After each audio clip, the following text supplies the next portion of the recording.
ബാഹ്യബോധം വന്ന് നോക്കുമ്പോൾ അദ്ദേഹം ഇങ്ങനെ ഹോസ്പിറ്റലിൽ കിടക്കുകയാണ്, ട്രിപ്പൊക്കെ ഇട്ട് കിടക്കുക. അദ്ദേഹം പറഞ്ഞു, എനിക്ക് ഇനി ഇതൊന്നും ആവശ്യമില്ല, എത്രയും പെട്ടെന്ന് ഇതൊക്കെ മാറ്റണം. ഇപ്പോൾ ഡോക്ടറുണ്ട്, ഇപ്പോൾ ഡോക്ടർ അതിശയിച്ചു പോയി, എന്തുകൊണ്ട്? അദ്ദേഹം പറഞ്ഞു, എനിക്ക് മറ്റന്നാൾ ശരീരം ഉപേക്ഷിക്കുവാനുള്ളതാണ്, അതുകൊണ്ട് ഇനി ഒരു മെഡിസിനും ഈ ശരീരത്തിലേക്ക് അപ്ലൈ ചെയ്യരുത്. ഒരുപക്ഷെ നമുക്ക് മരിച്ചു കഴിഞ്ഞ് കൊണ്ടുവച്ചതാണോ? മരിച്ചെന്ന് ആര് പറഞ്ഞു? ആര് പറഞ്ഞു മരിച്ചെന്ന്? അത് ഇങ്ങോട്ട് വരണം. നമ്മൾ ഇത്രയും നേരം ക്വസ്റ്റ്യൻ ഇല്ല ആൻസർ പറഞ്ഞുകൊണ്ടിരുന്നു, മനസ്സിലായ? ഇനി ക്വസ്റ്റ്യൻ പേപ്പർ വേണം. അല്ല, നിങ്ങൾ ചോദിക്കണം, ഇനി എഴുതണം. നമുക്ക് കേന്ദ്രത്തിന്റെ നിർദ്ദേശപ്രകാരം സമയം തരാതെ ചെയ്യുകയാണ്. ഇത് ഞങ്ങളുടെ ഭാഗം കേട്ടിട്ടില്ല, ഞങ്ങളുടെ ഒപ്പീനിയൻ കേട്ടിട്ടില്ല. That is violation of the principles of natural justice. ഇത് ആരൊക്കെ ചെയ്ത് ഏത് ഉദ്യോഗസ്ഥ തൂങ്ങും, അത് ഉറപ്പായിട്ട് തൂങ്ങും. നിങ്ങൾ ഈ കുടുംബത്തിന്റെ അഭിഭാഷകനാണോ? അതോ കുടുംബത്തിന്റെ അഭിഭാഷകനല്ല, എന്റെ അപ്പൂപ്പന് ഇതൊരു സമാധിയായതാണ്. ഈ കുടുംബത്തെ, ഈ പ്രദേശത്ത്, ഈ നാട്ടുകാർ എനിക്ക് യാതൊരു ബന്ധവുമില്ല. ഈ ഇഷ്യൂ അറിഞ്ഞിട്ട് ഇത് ഏഷ്യാനെറ്റ് ചാനലിൽ ഇന്നലെ വെളുപ്പിനെ 2:30 മണിക്കുള്ള ഈ പ്രോഗ്രാം കണ്ടിട്ടാണ് ഞാൻ ഇവിടെ പറഞ്ഞത്. ആദ്യമായിട്ടാണ് ഒരു മരണവാർത്ത കണ്ട് ഇത്രത്തോളം ചിരിക്കുന്നത്. എനിക്ക് പനി പിടിച്ച് തൊണ്ടയ്ക്ക് ഇച്ചിരി ബുദ്ധിമുട്ടുണ്ട്. അതുകൊണ്ട് തന്നെ സംസാരിക്കുമ്പോൾ നിങ്ങൾക്കൊരു അരോചകത്വമൊക്കെ തോന്നാനുള്ള സാധ്യതകൾ കൂടുതലാണ്. ഇതുവരെ ക്ഷമിക്കുക. ഇന്നലെ തന്നെ വീഡിയോ ഇടണമെന്ന് വിചാരിച്ചു, ഇന്നലെ ഒട്ടും പറ്റത്തില്ലായിരുന്നു, സംസാരിക്കാൻ പറ്റത്തില്ലായിരുന്നു. ഇന്ന് അഡ്ജസ്റ്റ് ചെയ്ത് പറയുകയാണ്. എന്തും ആ വിഷയം എന്നുള്ളത് നമ്മുടെ ബാലരാമപുരത്തെ നമ്മുടെ ഗോപാലസ്വാമിയുടെ വിഷയം തന്നെയാണ്. ഈ പുള്ളിക്കാരൻ്റെ മരണവാർത്ത കേട്ട് സത്യം പറഞ്ഞാൽ ചിരിച്ചു എന്നുള്ളതാണ്. മരണവാർത്തയല്ല കേട്ടോ, സമാധി. മക്കളും അമ്മയും കൂടി ഈ പറയുന്ന ഗോപാലസ്വാമിയെ വീടിൻ്റെ അടുത്ത് തന്നെ സമാധിയായിട്ട് ഇരുത്തി എന്നുള്ളതാണ് വലിയ രീതിയിൽ ഇന്നലെ ചർച്ചയായിട്ടുള്ളത്. ഇന്നലെ പോലീസുകാരൊക്കെ വന്നു അത് പൊളിക്കാനൊക്കെ നോക്കിയെങ്കിലും അത് പൊളിക്കാനായിട്ട് പറ്റിയില്ല എന്നുള്ളതാണ് എടുത്തു പറയേണ്ടതായിട്ടുള്ള കാര്യം. ഈ സംഭവം നടക്കുന്നത്, അതായത് ഈ പറയുന്ന ഗോപാലസ്വാമി സമാധി ആയെന്ന് പറയുന്നത് 9-ാം തീയതിയാണ്. 9-ാം തീയതി 10:30 ആയപ്പോൾ മകനെ വിളിച്ചിട്ട് പറഞ്ഞു, മകനെ എനിക്ക് സമാധിയാകണം എന്ന് പറയുകയും മകൻ കൊണ്ടുപോയി ഈ പറയുന്ന ഇതിന് മുമ്പ് തന്നെ ഈ ഗോപാലസ്വാമി ഒരു കോൺക്രീറ്റ് കൊണ്ടുള്ള ഒരു സംഭവമൊക്കെ ഉണ്ടാക്കി വെച്ചിട്ടുണ്ടായിരുന്നു. അതിലേക്ക് കയറിയിരുന്നതിന് ശേഷം ഈ പറയുന്ന ഗോപാലസ്വാമി അവിടെ വെച്ച് സമാധിയാകുകയും ചെയ്യുകയായിരുന്നു. സമാധിയായി കഴിഞ്ഞ് 2 ദിവസം കഴിഞ്ഞപ്പോഴത്തേന് വീടിൻ്റെ വെളിയിലൊക്കെ ഒരു പോസ്റ്റർ പ്രത്യക്ഷപ്പെട്ടു. അതായത് ഗോപാലസ്വാമി സമാധിയായെന്ന് പറഞ്ഞുകൊണ്ട്. ഇത് കണ്ടപ്പോഴത്തേന് നാട്ടുകാർക്കൊക്കെ ഒരു സംശയം, ഏട്ടാ ഇന്നലെ വരെ ഇവിടെ ഒരു കുഴപ്പമില്ലായിരുന്നല്ലോ, ഇന്ന് പുള്ളിക്കാരൻ സമാധിയായെന്ന് പറഞ്ഞ് പോസ്റ്റർ വന്നേക്കുന്നല്ലോ എന്ന് ഇവർക്കൊക്കെ സംശയമായി. ഈ സംശയമായപ്പോൾ ഇവരെന്ത് ചെയ്തു? പോലീസിന് പരാതി കൊടുത്തു. അങ്ങനെ പരാതി കൊടുത്തപ്പോൾ പോലീസ് വന്ന് അന്വേഷിച്ച് ഇതൊരു ദുരൂഹ മരണമാണോ എന്നുള്ള ചിന്താഗതിയിലേക്ക് എത്തി. അങ്ങനെ കളക്ടറിൻ്റെ നിർദ്ദേശപ്രകാരം ഇത് പൊളിച്ച് ഇദ്ദേഹത്തെ പോസ്റ്റ്മോർട്ടം ചെയ്യണം എന്നുള്ള ലെവലിലേക്ക് എത്തി. എന്നാൽ ഒരു വിധേനയും ഞങ്ങൾ സമ്മതിക്കത്തില്ല, ഇത് ദൈവകോപം വലിച്ചു വെക്കും, പുള്ളിക്കാരൻ സമാധിയായതാണ്, പുള്ളിക്കാരൻ നേരെ സ്വർഗത്തിൽ പോയതാണ് എന്നൊക്കെ പറഞ്ഞുകൊണ്ട് വീട്ടുകാരുടെ ഒരു ഗംഭീര കോമഡി തന്നെയാണ് ഇന്നലെ നടന്നത്. എന്തുമായാലും നമുക്ക് ഒരു സൈഡിൽ നിന്ന് അങ്ങോട്ട് തുടങ്ങാം.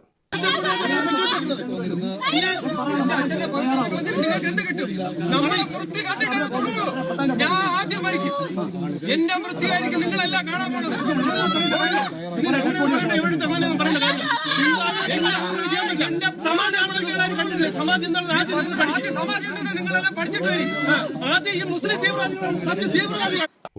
ആദ്യം നിങ്ങൾ സമാധി എന്തെന്ന് പഠിച്ചിട്ട് വന്നതിന് ശേഷം ഞങ്ങളെ മാറ്റൂ എന്നാണ് ഈ മൂത്ത സഹോദരൻ പറയുന്നത്. ഇളയ സഹോദരനാണോ അതോ മൂത്ത സഹോദരനാണോ താഴെ ഇരിക്കുന്ന അറിയത്തില്ല.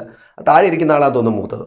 പുള്ളിക്കാരൻ അവിടെ ഇരിക്കുന്നു, വിരലില്ലാതെ കലറയെ പിടിച്ചോണ്ട് നിൽക്കുന്ന പുള്ളിക്കാരൻ, അത് കലറയല്ല സമാധിയെ പിടിച്ചോണ്ടിരിക്കുന്ന പുള്ളിക്കാരൻ പറയുന്നു ഇത് മുസ്ലിം തീവ്രവാദമാണ് ഇതിൻ്റെ പിന്നിലെന്ന് പറഞ്ഞുകൊണ്ട് അവിടെ പുള്ളിക്കാരൻ വെച്ചൊന്ന് കാച്ചുന്നുണ്ട്. എന്തായാലും മതങ്ങളാണ് ഇവിടുത്തെ വിഷയമാക്കി ഇവർ മുമ്പിലേക്ക് വെക്കുന്നത് എന്നുള്ള കാര്യം ഇതിൻ്റെ അകത്ത് പ്രത്യേകം നമുക്ക് എടുത്തു പറയേണ്ടതായിട്ടുണ്ട്. എന്തായാലും ഈ സമാധി എന്ന് പറയുന്ന കാര്യം പലർക്കും അറിയത്തില്ലായിരിക്കും. എന്താണ് ഈ സമാധി എന്ന് കേട്ടിട്ടുള്ളൂ. ഇതിനു മുമ്പ് ഇതൊക്കെ കേട്ടിട്ടുണ്ടെങ്കിൽ നമുക്കാർക്കും അത്ര പരിചിതമല്ല ഈ സമാധി എന്താണെന്നുള്ളത്. ഇത് സ്വന്തം ജീവനെ വെടിയുന്ന ഒരു സമ്പ്രദായമാണ് ഈ സമാധി എന്ന് പറയുന്നത്. അവരടുത്ത് പോയിരിക്കും, എന്നിട്ട് സ്വയമായിട്ട് ഇത് വെടിയുന്ന ഒരു സംഭവമാണ് ഈ സമാധി. എന്തായാലും ഇതിനെക്കുറിച്ച് ഒരു സ്വാമിജി ഒരു കാര്യം പറയുന്നുണ്ട്, അതൊന്ന് കേട്ട് നോക്കി. ശരീരത്തെ ബോധപൂർവ്വം ഉപേക്ഷിക്കുവാനായിട്ട് കെൽപ്പുള്ളവരാണ് യോഗികൾ. ഒരുപക്ഷെ ആധുനിക സയൻസിന്, മെഡിക്കൽ സയൻസിന് അതൊന്നും അത്ര വിശ്വാസമുള്ള കാര്യമൊന്നും ആയിരിക്കില്ല. സീനിയർ ആയിട്ടുള്ള ഒരു സന്യാസി, അദ്ദേഹത്തിന് പെട്ടെന്ന് ശാരീരികമായിട്ടുള്ള അസ്വസ്ഥതകളുണ്ടായി. ആശ്രമ അന്തേവാസികൾ പെട്ടെന്ന് അദ്ദേഹത്തെ ഹോസ്പിറ്റലിൽ കൊണ്ടു. അദ്ദേഹത്തിന്റെ ബോധം വിട്ടുപോയിരുന്നു. അതുകൊണ്ട് അവർ ഡോക്ടർമാർ പല ട്രിപ്പും അതുപോലെ മറ്റു പല ചികിത്സകളൊക്കെ കൊടുത്തു. കുറേ കഴിഞ്ഞപ്പോൾ അദ്ദേഹത്തിന് ബാഹ്യബോധം വന്ന് നോക്കുമ്പോൾ അദ്ദേഹം ഇങ്ങനെ ഹോസ്പിറ്റലിൽ കിടക്കുക, ട്രിപ്പൊക്കെ ഇട്ട് കിടക്കുക. അദ്ദേഹം പറഞ്ഞു, എനിക്ക് ഇനി ഇതൊന്നും ആവശ്യമില്ല, എത്രയും പെട്ടെന്ന് ഇതൊക്കെ മാറ്റണം. ഡോക്ടറുണ്ട്, ഡോക്ടർ അതിശയിച്ചു പോയി, എന്തുകൊണ്ട്? അദ്ദേഹം പറഞ്ഞു, എനിക്ക് മറ്റന്നാൾ ശരീരം ഉപേക്ഷിക്കുവാനുള്ളതാണ്, അതുകൊണ്ട് ഇനി ഒരു മെഡിസിനും ഈ ശരീരത്തിലേക്ക് അപ്ലൈ ചെയ്യരുത്. ഒരുപക്ഷെ നമുക്കൊരിക്കലും ചിന്തിക്കാൻ പറ്റാത്ത, നമ്മൾ അറിഞ്ഞിട്ടില്ലാത്ത ഒരു തലം. പിന്നെ ഡോക്ടർ സ്വാമിജിയുടെ നിർബന്ധപ്രകാരം അതെല്ലാം മാറ്റി അദ്ദേഹത്തിന് അന്ന് തന്നെ ആശ്രമത്തിലേക്ക് അയക്കുകയും ചെയ്തു. അദ്ദേഹം പറഞ്ഞതുപോലെ തന്നെ പിറ്റേ ദിവസം അദ്ദേഹം ധ്യാനത്തിൽ ഇരുന്നു കൊണ്ട് തന്നെ ഈ ശരീരത്തെ ഉപേക്ഷിച്ചു. അദ്ദേഹത്തിന് അറിയാമായിരുന്നു അതെങ്ങനെയാണ് സാധിക്കുന്നത്. അങ്ങനെ ബോധപൂർവ്വം ഈ ശരീരത്തിൽ നിന്ന് പ്രാണനെ മാറ്റി വിടുമ്പോഴാണ് സമാധിസ്ഥനാകുന്നത്. ഈ പരിമിതമായിട്ടുള്ള പഞ്ചഭൂത നിർമ്മിതമായിട്ടുള്ള ഈ ശരീരത്തിൽ കുടികൊള്ളുന്ന ആ ജീവൻ പരമ്പൊരുളിലേക്ക് ലയിപ്പിക്കുക ലയിപ്പിക്കുക. ആ ലയിപ്പിക്കുന്ന പ്രക്രിയയാണ് ഇവിടെ സമാധി. ജ്ഞാനദർശനത്തിൽ പറയുമ്പോൾ ഈ ലയിപ്പിക്കൽ ഈ ശരീരമുള്ള സമയത്ത് തന്നെ നടത്തുക. അപ്പോൾ മനസ്സിലായല്ലോ, ഇത് ജീവനുള്ള സമയത്ത് തന്നെ ഇതങ്ങ് ലയിപ്പിക്കുകയാണെന്നാണ് പുള്ളിക്കാരൻ പറഞ്ഞു വയ്ക്കുന്നത്. എന്തുവായാലും സമ്മതിക്കണം. പക്ഷേ ഒരു കാര്യമുണ്ട്, ഇവിടെ ഈ സ്വാമിജിമാരൊക്കെ അങ്ങനെയല്ലേ ചെയ്യുന്നത്. ഇവിടെ ഈ പുള്ളിക്കാരൻ പറയുന്ന പ്രകാരം ഏതോ ഹോസ്പിറ്റലിൽ കിടന്നപ്പോൾ ഇനി നാളെ തൊട്ട് മരുന്ന് വേണ്ട എന്നൊക്കെ പറയുന്നുണ്ട്. പക്ഷേ ഇവിടെ ഈ ഗോപാലസ്വാമി എന്ന് പറയുന്നത് പ്രഷറിൻ്റെ ഷുഗറിൻ്റെയൊക്കെ മരുന്ന് കഴിച്ചതിന് ശേഷമാണ് പുള്ളിക്കാരൻ ഈ സമാധി ആയതെന്നാണ് മോഹൻ പറയുന്നത്. എന്തായാലും മകൻ പറയുന്ന ആ കാര്യം ഒന്ന് കേട്ടു നോക്കി. പറഞ്ഞോ നിങ്ങളോട്? പറഞ്ഞു എന്താ പറഞ്ഞു? പോവുകയാണ് എന്ന് പറഞ്ഞു. എന്നിട്ട് പിന്നെ വീട്ടിൽ വന്ന് മരുന്ന് ഗുളിക അച്ഛന് BP ഷുഗർ ഉണ്ട്. BPക്കുള്ള ഗുളികയും കഴിച്ചു. ഇതിനെല്ലാം കഴിച്ച് പിന്നെ ഇൻസുലിനൊക്കെ വെച്ചതിന് ശേഷമാണ് അച്ഛൻ കഞ്ഞിയൊക്കെ കുടിച്ചു സമാധിയാവാൻ പോകുന്നതെന്ന് വന്നതിന് ശേഷമാണ് അവിടെ നിന്ന് വന്ന് അച്ഛൻ സമാധി ഇരുന്നത്. അല്ല, ഈ സമാധി ആകാൻ പോകുന്നവൻ എന്തിനാണ് അപ്പോൾ BPയുടെ ഗുളികയും അതോടൊപ്പം തന്നെ പ്രഷറിൻ്റെയും ഷുഗറിൻ്റെയും ഗുളികയൊക്കെ കഴിച്ചിട്ട് പോയിരിക്കുന്നത്? അത് കഞ്ഞിയൊക്കെ കുടിച്ചിട്ടുണ്ട്. സമ്മതിക്കണമല്ലേ? എന്നിട്ട് നടന്നു പോയിരുന്നിട്ട് പുള്ളിക്കാരൻ പോയി സമാധിയോടെ പോയിരുന്നു. മോനെ എനിക്ക് സമാധി ആകണം, നീ ബാക്കി കാര്യങ്ങളൊക്കെ ചെയ്തോ എന്ന് പറയുകയും ചെയ്തു. അതിലൊക്കെ എന്തോ ഒരു ദുരൂഹതയുള്ള പോലാണ് നമുക്കും ഫീൽ ചെയ്യുന്നത്. പക്ഷേ ഇവിടെ ഈ കുടുംബം കടന്നങ്ങ് ഉരുണ്ട് മറിഞ്ഞ് കളിക്കുകയാണ്. ഓക്കെ, ബാക്കി വീട്ടിൽ ഉണ്ടായിരുന്ന ആരെയും വിളിച്ചില്ല? വീട്ടിലുണ്ടായിരുന്ന എങ്ങനെ സമാധിയായി 11:30 ശേഷം ഞാൻ അമ്മയും എൻ്റെ വൈഫിനെയും കൊണ്ടുവന്ന് തൊഴിപ്പിച്ചിട്ട് ഉടങ്ങ അവർ അങ്ങ് പറഞ്ഞു. അവർ വന്നപ്പോൾ ജീവൻ അവർ കണ്ടു. ഇല്ല. അപ്പോൾ സമാധിയായി അച്ഛൻ. അതിനുശേഷമാണ് ചടങ്ങുകളൊക്കെ കഴിക്കുന്നത്. ചടങ്ങുകളുണ്ടായിരുന്നു, സമാധിയുടെ ചടങ്ങ്. എത്ര മണി? ഇവിടെ ഈ മകൻ പറയുന്നത് അമ്മയൊക്കെ കൊണ്ട് കാണിച്ചപ്പോഴത്തേന് ജീവൻ ഇല്ലെന്നൊക്കെയാണ് ഇവിടെ ഈ മകൻ പറയുന്നത്. എന്നാൽ അമ്മ പറയുന്നത് ഞാൻ വന്ന് തൊട്ട് നോക്കിയപ്പോൾ സ്പന്ദനം ഉണ്ടായിരുന്നു, ഹൃദയമിടിപ്പ് ഉണ്ടായിരുന്നു എന്നൊക്കെ അമ്മയും പറയുന്നുണ്ട്. എന്തായാലും അതേ വീഡിയോ ഞാൻ പുറകാലെ വെക്കാം, നിങ്ങൾ കേട്ടു നോക്കൂ. എത്ര മണിക്ക് ഇവിടെ ചടങ്ങ് തുടങ്ങി? 11:30 കഴിഞ്ഞുടൻ തുടങ്ങി. ഇവിടെ 11:30 തുടങ്ങിയതിന് ശേഷം പിന്നെ ഇപ്പോൾ സ്വന്തമായിട്ട് തൻ്റെ പ്രാണായാമം, അതായത് ഈ ഓരോ ചക്രങ്ങളും, ഈ 6 ആധാര ചക്രങ്ങൾ ഉണർത്തിയാണ് അച്ഛൻ സമാധിയിലേക്ക് ലയിക്കുന്നത്. 6 ആധാര ചക്രങ്ങൾ ഉണർത്തിയാണ് അച്ഛൻ. അങ്ങനെ ഈ ഒരു മകൻ സമാധിയെക്കുറിച്ച് വളരെ വ്യക്തമായിട്ട് കാര്യങ്ങൾ പറയുന്നുണ്ട്. എന്തുവല്ല പൊട്ടത്തെറ്റായാലും പുള്ളിക്കാരൻ പറഞ്ഞു വെക്കുന്ന കാര്യങ്ങൾ ഏതാണ്ടൊക്കെ ജനങ്ങളെ ബോധിപ്പിക്കാൻ പറ്റുന്ന രീതിയിലാണ് പറഞ്ഞു വെക്കുന്നതെങ്കിലും നാട്ടുകാർക്ക് ഈ ഒരു വിഷയത്തെക്കുറിച്ച് പറയാനുണ്ട്. ഈ പറയുന്ന ഗോപാലസ്വാമി എന്ന് പറയുന്ന പുള്ളിക്കാരൻ ഒരു ചുമട്ട് തൊഴിലാളിയാണ്. അല്ലാതെ പുള്ളിക്കാരൻ ഇങ്ങനെ സന്യാസ ജീവിതത്തിലൂടെ ജീവിക്കുന്ന ആളോ വലിയൊരു സ്വാമിയോ ഒന്നുമല്ല. പക്ഷേ ഈ പുള്ളിയെ എന്തിനാണ് ഇങ്ങനെ ഒരു സമാധി മണ്ഡപം ഉണ്ടാക്കി അതിലേക്ക് ഇരുത്തിയത് എന്നുള്ളത് നാട്ടുകാർക്ക് സംശയമുണ്ട്. അതോടൊപ്പം തന്നെ നമുക്ക് ഓരോരുത്തർക്കും സംശയമുണ്ട്. അതുമല്ല, ഇദ്ദേഹം ഒരു ക്രിസ്ത്യൻ പശ്ചാത്തലത്തിൽ നിന്നും വന്ന ഒരാളാണ്. ക്രിസ്ത്യാനിയിൽ നിന്നും ഈ ഹിന്ദുവിലേക്ക് കൺവേർട്ട് ആയ ഒരു പുള്ളിയാണ്. ഈ പുള്ളി എങ്ങനെയാണ് അപ്പം ഇങ്ങനെയൊരു സമാധിയിലേക്ക് പുള്ളിക്കാരനെ കൊണ്ടിരുത്തേണ്ടത് എന്നുള്ള ചോദ്യം നമ്മുടെ മുമ്പിൽ ഇങ്ങനെ ഒരു നിപ്പുണ്ട്. അത് കറക്റ്റായിട്ടുള്ളൊരു കാര്യം തന്നെയല്ലേ? എന്തായാലും പോലീസ് അന്വേഷിക്കുന്ന സമയത്ത് ഈ കല്ലറ പൊളിച്ചു കഴിയുമ്പോൾ ശ്വാസം മുട്ടിയാണ് മരിച്ചത് എന്നുള്ള കാര്യം പുറത്തു വന്നു കഴിഞ്ഞാൽ ഈ ഇവന്മാരെല്ലാം ഉള്ളിപ്പോവും. അതുകൊണ്ടാണ് ഓരോ കാര്യങ്ങൾ എടുത്തിട്ടുണ്ട് ഇവരിങ്ങനെ വന്നുകൊണ്ടിരിക്കുന്നത്. അതിൻ്റെ അകത്ത് മതത്തെ കൊണ്ടിടുന്നുണ്ട്. ഇത് ഹിന്ദു മതത്തിൻ്റെ പ്രത്യേകതയാണ്, ഇത് ഹിന്ദു മതത്തിൽ പെട്ടതാണ്, ഇതിനെ ആരും ചോദ്യം ചെയ്യാൻ പറ്റില്ല, ഇത് ഞങ്ങളുടെ മതത്തിൻ്റെ ഉള്ളിലുള്ളതാണ്, ഇതിനകത്ത് മുസ്ലിം തീവ്രവാദിയുടെ കളിയുണ്ട്, ക്രിസ്ത്യൻ തീവ്രവാദിയുടെ കളിയുണ്ട് എന്നൊക്കെ പറഞ്ഞുകൊണ്ട് ഇതിൻ്റെ അകത്തൊരു മതം ഇതിൻ്റെ അകത്ത് ഇങ്ങനെ കൂട്ടി കലർത്തിക്കൊണ്ട് വരുന്നുണ്ട്. എന്തായാലും ഇത് ഹിന്ദു മതത്തിൻ്റെ എല്ലാ ആചാരത്തിലും പെട്ടതൊന്നുമല്ല. ഇതിനകത്ത് ചില ആൾക്കാരാണ് ഇങ്ങനെയുള്ള കാര്യങ്ങളൊക്കെ ചെയ്യുന്നത്. ഓക്കെ, അത് ഞാൻ പുറകാലെ പറയാം. എന്തായാലും നാട്ടുകാർക്ക് എന്താണ് പറയാനുള്ളത് അതൊന്ന് കേട്ടു നോക്കി. ഈ ഗോപൻ സ്വാമി എന്നുള്ളത് അദ്ദേഹത്തിന് സ്വാമിയാണോ അതോ വേറെ എന്തെങ്കിലും? അദ്ദേഹം അങ്ങനെ ഒരു പ്രോപ്പർ സ്വാമി അല്ല. അദ്ദേഹം ചുമട്ട് തൊഴിലാളിയാണ്. ചാരാലമൂട് മാർക്കറ്റിനകത്തെ ചുമട്ട് തൊഴിലാളിയാണ്. അവിടുത്തെ യൂണിയനിൽ ഉണ്ടായിരുന്ന ആളാണ്. ചുമടെടുക്കുകയൊക്കെ നന്നായി ജോലി ചെയ്യുന്ന ഒരാൾ. പുള്ളിക്കാരൻ ഒരു ചുമട്ട് തൊഴിലാളിയാണെന്ന് നാട്ടുകാർ പറഞ്ഞു വയ്ക്കുന്നത്. എന്നാൽ ഈ ഒരു വിഷയത്തെക്കുറിച്ച് അവരുടെ അമ്മ, അതായത് ഗോപാലസ്വാമിയുടെ ഭാര്യ പറയുന്ന ചില കാര്യങ്ങളുണ്ട്. അത് കേട്ട് കഴിഞ്ഞാൽ പുള്ളിക്കാരൻ പറയുന്നത്, ശിവനേ, എൻ്റെ പൊന്ന് ശിവനേ, ഇവരെ നോക്കിക്കോണേ, ഇവർ ഞങ്ങൾക്കെതിരെ എന്തൊക്കെയോ പറയുന്നു, ശിവനേ നോക്കിക്കോണേ എന്ന് പറഞ്ഞുകൊണ്ടാണ് ആ തള്ള വർത്തമാനം പറയുന്നത്. എന്തായാലും ആ അമ്മ എല്ലാവരെയും ശപിക്കുന്നുണ്ട് എന്നുള്ള കാര്യത്തിൽ ഒരു സംശയമില്ല. ഓക്കെ, അമ്മ പറയുന്ന കാര്യങ്ങളൊന്ന് കേട്ടു നോക്കി. അവൻ്റെ മരണവുമായി ബന്ധപ്പെട്ട് പല കഥകൾ പല ആളുകൾ പറയുന്നു. എന്താണ് ഭാര്യ എന്ന നിലയിൽ നിങ്ങൾക്ക് പറയാം? നിങ്ങൾക്ക് എന്ത് കേൾക്കണം? ഞാൻ വിശദീകരിക്കുന്നില്ല. നിങ്ങൾക്ക് എന്ത് കേൾക്കണം? ഞാൻ പറയണത് സമാധിയെ പറ്റി മാത്രം പറഞ്ഞാൽ മതിയല്ല. അതിൽ പല വിവാദങ്ങൾ പറയുന്നു. എന്തൊരു വിവാദം പറയും നിങ്ങൾ? പിന്നെ മരിച്ചു കഴിഞ്ഞ് കൊണ്ടുവച്ചതാണോ? മരിച്ചെന്ന് ഞാൻ ആര് പറഞ്ഞു മരിച്ചെന്ന്? അത് ഇങ്ങോട്ട് വരണം. നമ്മൾ ഇത്രയും നേരം ക്വസ്റ്റ്യൻ ഇല്ല ആൻസർ പറഞ്ഞുകൊണ്ടിരുന്നു. മനസ്സിലായോ? ഇനി ക്വസ്റ്റ്യൻ പേപ്പർ വേണം. അല്ല, നിങ്ങൾ ചോദിക്കണം, ഇനി എഴുതണം. നമുക്ക് മരിച്ചെന്ന് ഇനി ആര് പറഞ്ഞു? ഒരിക്കലും ഇല്ല, സഹകരിക്കാൻ പറ്റില്ല. പുള്ളിക്കാരൻ പറഞ്ഞ കേട്ടോ, ഹിന്ദു സംസ്കാരത്തെ വ്രണപ്പെടുത്തുന്ന രീതിയിലാണ് ഇവിടെ നടക്കുന്നത് എന്നാണ് പുള്ളിക്കാരൻ പറഞ്ഞു വെക്കുന്നത്. ഒരു അമ്മ പറയുന്നു, ഒരിക്കലും ഞാൻ സമ്മതിക്കത്തില്ല, സമാധി പൊട്ടിക്കാനായിട്ട് സമ്മതിക്കത്തില്ല എന്ന് ഇവിടെ അമ്മയും പറഞ്ഞു വെക്കുന്നുണ്ട്. ഓക്കെ, ബാക്കി സമാധി ആയ സമയത്ത് മോൻ പറഞ്ഞപ്പം അമ്മ അവിടെ വന്നോ? ഈ സ്ഥലത്ത് വന്നോ? പിന്നെ ഞാൻ എനിക്ക് വരണ്ടേ? കൊള്ളാം.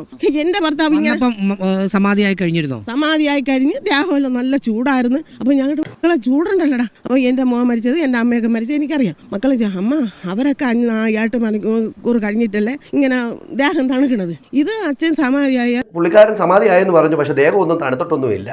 എന്തുകൊണ്ടാണ് ദേഹമൊക്കെ തണുക്കാത്ത? പുള്ളിക്കാരത്തിന് ജീവനുണ്ടായിരുന്നെന്നാണ് തോന്നുന്നത്.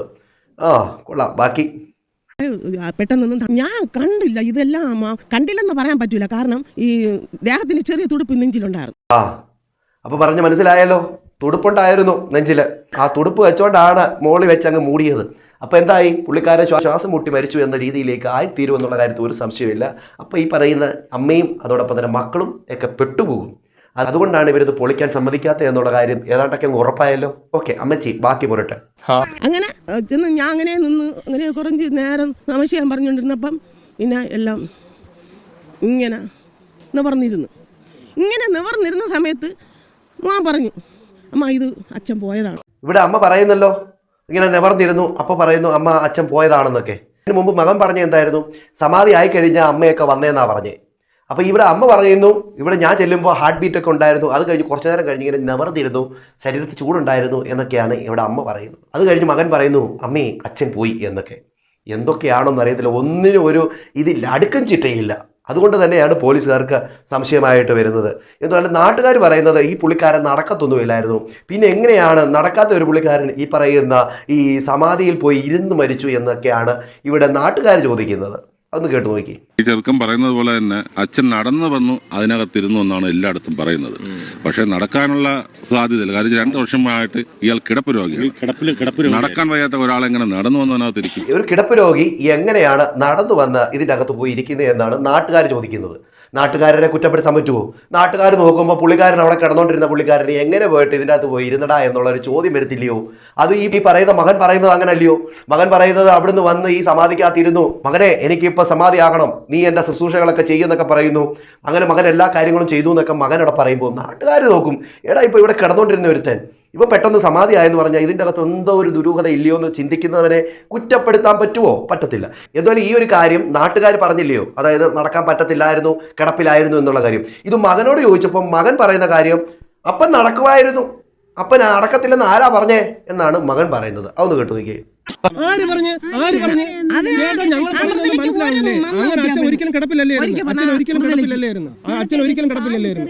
മനസ്സിലായല്ലോ, ഈ നാട്ടുകാർക്കും ഇവർക്കും തമ്മിൽ അങ്ങനെ അങ്ങോട്ട് പൊരുത്തമില്ലെന്നുള്ള കാര്യം ഇതിൽ നിന്ന് മനസ്സിലായില്ലേ?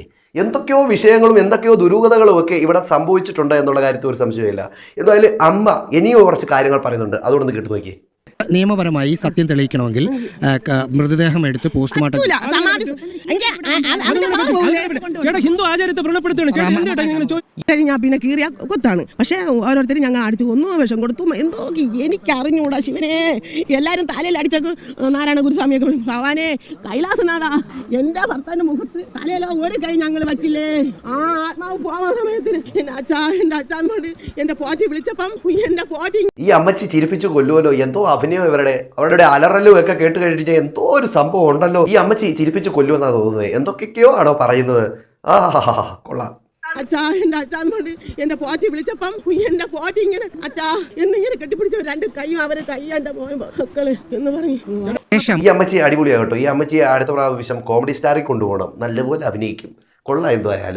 എന്തുമായാലും ഇങ്ങനെ ഈ പറയുന്ന ഗോപാലസ്വാമി സമാധി ആയപ്പോൾ ഈ സമാധി ആയ വിവരവും ഇദ്ദേഹം മരിച്ച കാര്യവും ആരോട് പറയണം?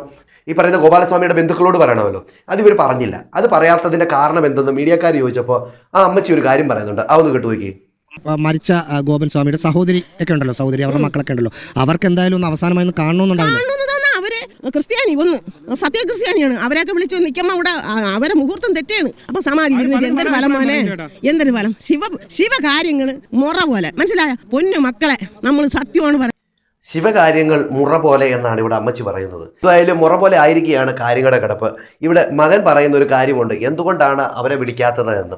അവർ ഈ പറയുന്ന ക്രിസ്ത്യാനിയാണ്, അതായത് സത്യക്രിസ്ത്യാനികളാണ് ഈ പറയുന്ന ഗോപാലസ്വാമിയുടെ കുടുംബക്കാരെന്നാണ് പറയുന്നത്.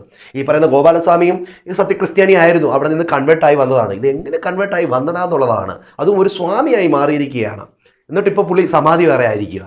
ഇതൊക്കെ എങ്ങനെ സംഭവിക്കുന്നു എന്നുള്ള കാര്യവും ഒരു ദുരൂഹത ഇതിനകത്ത് അങ്ങ് കിടക്കുകയാണ്. എന്തായാലും മകൻ പറയുന്ന കാര്യം ഇത് കേട്ടുകയെ.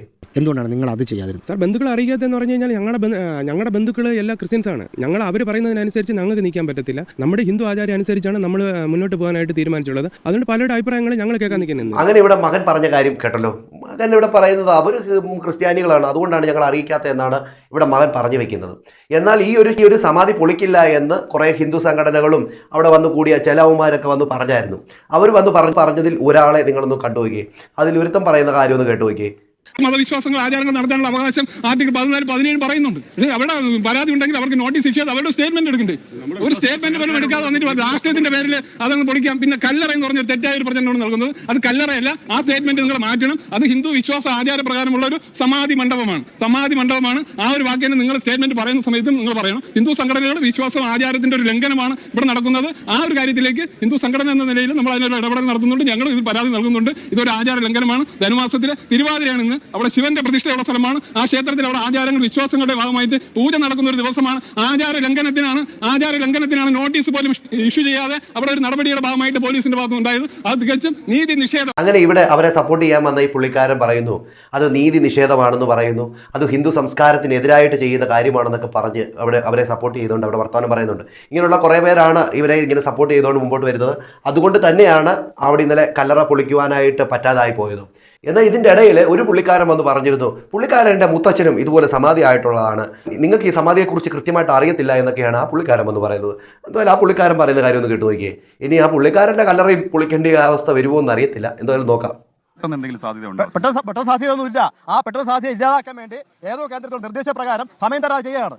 ഇത് ഞങ്ങളുടെ ഭാഗം കേട്ടിട്ടില്ല, ഞങ്ങളുടെ ഒപ്പീനിയൻ കേട്ടിട്ടില്ല. That is violation of the principles of natural justice. ഇത് ആരൊക്കെ ചെയ്ത് ഏത് ഉദ്യോഗസ്ഥരെ തൂങ്ങുന്നത് ഉറപ്പായിട്ട് തൂങ്ങും. കുടുംബത്തിന്റെ അഭിഭാഷകനാണ്. കുടുംബത്തിന്റെ അഭിഭാഷകനല്ല, എന്റെ അപ്പൂപ്പന് ഇതൊരു സമാധിയായതാണ്. ഈ കുടുംബത്തെ ഈ പ്രദേശത്ത് ഈ നാട്ടുകാർ എനിക്ക് യാതൊരു ബന്ധമില്ല. ഈ ഇഷ്യൂ അറിഞ്ഞിട്ട് ഇത് ഏഷ്യാനെറ്റ് ചാനലിൽ ഇന്നലെ വെളുപ്പിന് 2:30 മണിക്കുള്ള ഈ പ്രോഗ്രാം കണ്ടിട്ടാണ് ഞാൻ ഇവിടെ പറഞ്ഞത്. സമാധിയെ കുറിച്ച് എന്താണെന്ന് എനിക്കറിയാം, അതുകൊണ്ട് വന്നതാണ്. ഈ തമ്മാടിത്തനം മറ്റൊരു മതത്തിന് വരെ ഈ ആർട്ടിക്ക് തന്റെ ഉണ്ടാവില്ല. പിന്നെ പുള്ളി പറയുകയാണ് സമാധി എന്നതിനെ കുറിച്ച് നിങ്ങൾക്ക് അറിയത്തില്ല, എൻ്റെ മുത്തച്ഛൻ വരെ സമാധി ആയിട്ടുള്ളതാണ്, അതുകൊണ്ടാണ് ഞാൻ വേറൊരു ദേശത്ത് നിന്ന് ഇവിടെ വന്നത് എന്ന് പറഞ്ഞുകൊണ്ട് കുടുംബത്തിന് സപ്പോർട്ട് ചെയ്യാനായിട്ട് വന്നതാണ് പുള്ളിക്കാരൻ. അത് കഴിഞ്ഞതിന് ശേഷം പുള്ളിക്കാരൻ വേറൊരു കാര്യം കൂടെ, ഇവർ ഈ പോലീസുകാർ മറ്റേ സമരം ചെയ്ത ആൾക്കാരെ പിടിച്ചു മാറ്റുമ്പോൾ പുള്ളിക്കാരൻ വേറൊരു കാര്യം കൂടെ പറയുന്നുണ്ട്. അതൊന്ന് കേട്ടു നോക്കി.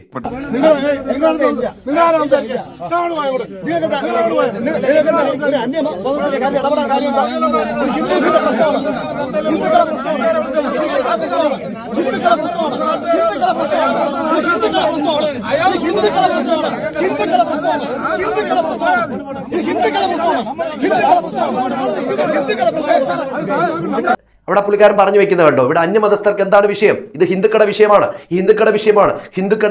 എന്ന് പറഞ്ഞുകൊണ്ടാണ് അവിടെ സംസാരിച്ചുകൊണ്ടിരിക്കുന്നത്. ഒടുവിൽ പറഞ്ഞു കഴിഞ്ഞാൽ ഇത് പോയി എത്തുന്നത് ഇവിടെ ഹിന്ദു മുസ്ലിം ക്രിസ്ത്യൻ എന്ന് പറയുന്ന ഒരു അടിയിലേക്ക് കൊണ്ടെത്തിക്കുന്ന രീതിയിലേക്കാണ് ഈ സമാധി പോയി എത്തുക എന്നുള്ള കാര്യത്തിൽ ഒരു സംശയവുമില്ല. എന്തായാലും സമാധി ആയിരിക്കുന്ന ഗോപാലസ്വാമി ഇനി എത്ര പേരെ സമാധിയാക്കുമെന്നുള്ള കാര്യം നമുക്കറിയത്തില്ല. കാരണം അത് പൊളിച്ചു കഴിഞ്ഞാൽ മകൻ പറയുന്നു ഞാൻ സമാധിയാകുമെന്നാണ് പറഞ്ഞിരിക്കുന്നത്. അങ്ങനെ എല്ലാവരും പറയുകയാണ് ഞങ്ങൾ സമാധിയാകുമെന്ന്. ഇത് മൊത്തത്തിൽ എന്തൊക്കെയായി തീരുമെന്ന് അറിയത്തില്ല. ഇത്രയും പഠിപ്പുള്ളവരുള്ള ഈ കാലഘട്ടത്തിൽ പോലും ഇങ്ങനെയൊക്കെ സംഭവിക്കുന്നത് ഓർക്കുമ്പോഴും ഇങ്ങനെയൊക്കെ നടക്കുന്നത് ഓർക്കുമ്പോൾ തന്നെ നമുക്കൊരു ലജ്ജാഭാവമൊക്കെയാണ് സംഭവങ്ങൾ. എന്തായാലും ഇതൊരു കോമഡി ആയിട്ട് കാണുന്നവരും ഉണ്ട് എന്നുള്ള കാര്യത്തിൽ ഒരു സംശയമില്ല. എന്താണ് നിങ്ങൾക്ക് തോന്നുന്നത്? നിങ്ങളുടെ അഭിപ്രായ നിർദ്ദേശങ്ങൾ കമൻറ്റ് ചെയ്യുക. അടുത്തൊരു വീഡിയോ കാണുന്നവരിക്കും എല്ലാവർക്കും ബൈ.